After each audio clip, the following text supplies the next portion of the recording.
সাবেক আইজিপি জনাব বেনজির আহমেদের বিরুদ্ধে অবৈধ সম্পদ অর্জনের অভিযোগ অনুসন্ধানের জন্য অনুমোদন দেওয়া হয়।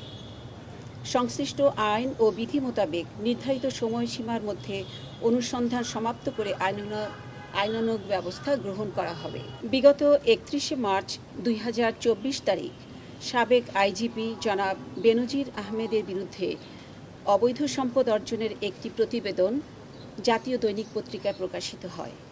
পরবর্তীতে 1 এপ্রিল ও 2 এপ্রিল 2024 তারিখে আরও কিছু ইলেকট্রনিক মিডিয়ায় একই প্রকৃতির অভিযোগ প্রকাশিত হয়।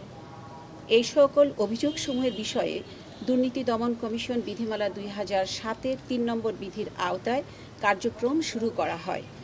দুর্নীতি দমন কমিশন আইন 2004-এর 15 নম্বর ধারার বিধান মতে বর্ণিত অভিযোগসমূহ গণমাধ্যমে প্রকাশিত হওয়ার পরই 2 জন মাননীয় কমিশনার দেশের বাইরে অবস্থান করেন এবং ঈদুল ফিতরের দীর্ঘ ছুটি থাকায় সকল কমিশনারের উপস্থিতিতে কমিশনারের পরবর্তী প্রথম যেই সভাটি হয় সেটি হচ্ছে 18 এপ্রিল 2024 তারিখে।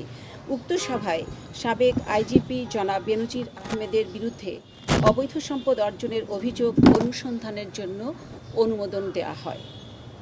সংশ্লিষ্ট আইন ও বিধি মোতাবেক নির্ধারিত সময়সীমার মধ্যে অনুসন্ধান সমাপ্ত করে আইনানুগ ব্যবস্থা গ্রহণ করা হবে। আপনারা জানেন, এটি আসলে পত্রিকায় এবং ইলেকট্রনিক মিডিয়ায় যেভাবে প্রচারিত হয়েছে এবং দুর্নীতি দমন কমিশন সেই সকল তথ্যাদি সঠিক হয়েছে কিনা এবং আমাদের দুর্নীতি দমন কমিশনের পারভিতে পড়ে যে এই ধরনের কার্যক্রমের অনুসন্ধান চালানো।